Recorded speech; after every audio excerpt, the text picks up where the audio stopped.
డబ్బు అవసరం లేదు, ప్రార్థన చేయటానికి చదువు అవసరం లేదు. ప్రార్థన అంటే ఏమిటి? దేవుని సన్నిధిలో ఉండి ఆయనతో ఆయన అంక చూడటమే. అప్పుడు దేవుడు మన ప్రార్థనలు ఆలకించి ప్రార్థన ద్వారా అనేకమైనటువంటి అద్భుతాలు చేస్తాడు. ప్రేమటి సహోదరి సహోదరులారా, రెండవది ఉపవాసము. ఉపవాసం అంటే దేవునికి ఇష్టమైన ఉపవాసం అంటే తెలుసా? నీతిగా న్యాయముగా జీవించటమే. అందుగురించే యావేలు ప్రవక్తలు అంటాడు, మీ బట్టలు చించుకుని కాదు, మీ హృదయాలను చించుకుని దేవునికి సమర్పించాలంట. మన దేవుడికి కావలసింది మన హృదయము. ఉపవాసం అంటే దేవునికి దగ్గరగా జీవించుట. ఉపవాసం అంటే దేవుని సన్నిధిలో జీవించుట. ఉపవాసం అంటే దేవుడితో జీవించుట. ఉపవాసం అంటే దేవుని యేసయ్యలాగా జీవించటమే నిజమైన విశ్వాసము. మూడవది దాన ధర్మాలు చేయటము. ఈ యొక్క తపస్కాలంలో ఉపవాసం చేస్తాము, దాన ధర్మాలు చేస్తాము. మనము చేసినటువంటి త్యాగాలు, మనము చేసినటువంటి ఆ ఉపవాసాలు, వాటి యొక్క డబ్బును పక్కన పెట్టి అది దేవుడికి మరియు పేదవాళ్ళకి సమర్పించటమే నిజమైనటువంటి ఉపవాసము. చివరిగా ఈ తపస్కాలంలో మనందరము సిలువను గురించి, సిలువ మార్గం గురించి, యేసయ్య సిలువ మీద ఏమి కొట్టబడ్డాడో ధ్యానం చేస్తాము. ఎందుకు యేసు ప్రభువు సిలువ మీద కొట్టబడాలి?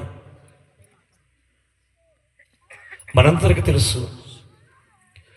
దేవుడు ఆదిలోనే ఆదాము అవ్వలను తన రూపములో ఆయన సృష్టించాడు.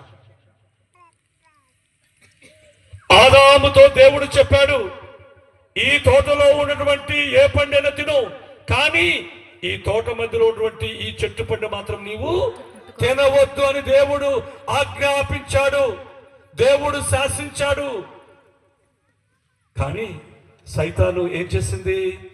ఆదామును శోధించినప్పుడు దేవుడు చేయవద్దన్న పనిని చేశారంటే వారు ఆదాము యొక్క అవిధేయత వలన ఈ లోకములోనికి పాపము ద్వారా మరణము సంభవించింది. అప్పుడు మానవుడు, దేవుడు చెప్తున్నాడు, నేను చేయవద్దన్న పని చేసావు కనుక నీవు ఈ తోట నుండి బయటికి వెళ్ళిపోమని చెప్పి ఆయన పంపించాడు. ఆదాము దగ్గర నుండి ఈ లోకములో అనేక మంది ప్రవక్తలు జన్మించారు, అనేక మంది పుణ్య పురుషులు జన్మించారు, అనేక మంది గొప్ప దీర్ఘదర్శులు జన్మించారు.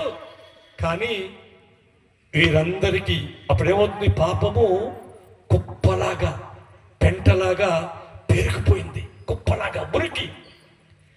ఈ యొక్క పాపం అనేటువంటి మురికిని, ఈ మరణాన్ని జయించడానికి ఎంతో మంది ప్రయత్నించారు, పుణ్య పురుషులు, దీర్ఘదర్శులు, ప్రవక్తలందరూ.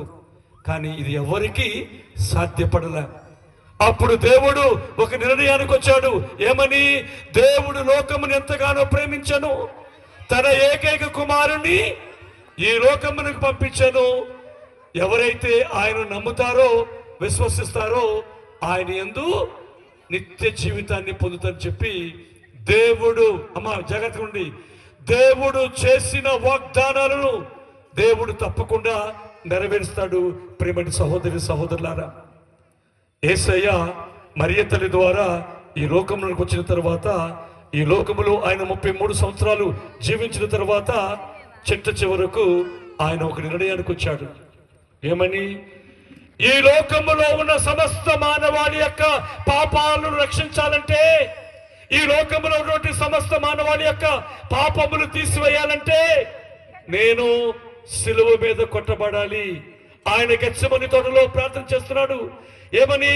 తండ్రి, నీ చిత్తమైతే ఒకవేళ ఈ పాత్రను నా నుండి తొలగించుము, కానీ నీ చిత్తము ఏదైతే దాని ప్రకారం చేస్తానని చెప్పి ప్రభు అన్నాడు, భారము చే అలసి సొలసి ఉన్న సమస్త జనులారా మీరు నా యొద్దకు రండు, మీకు శాంతిని సమాధానాన్ని దయచేస్తున్నటువంటి యేసయ్య చిట్ట చివరకు ఆయన కల్వరి కొండ మీద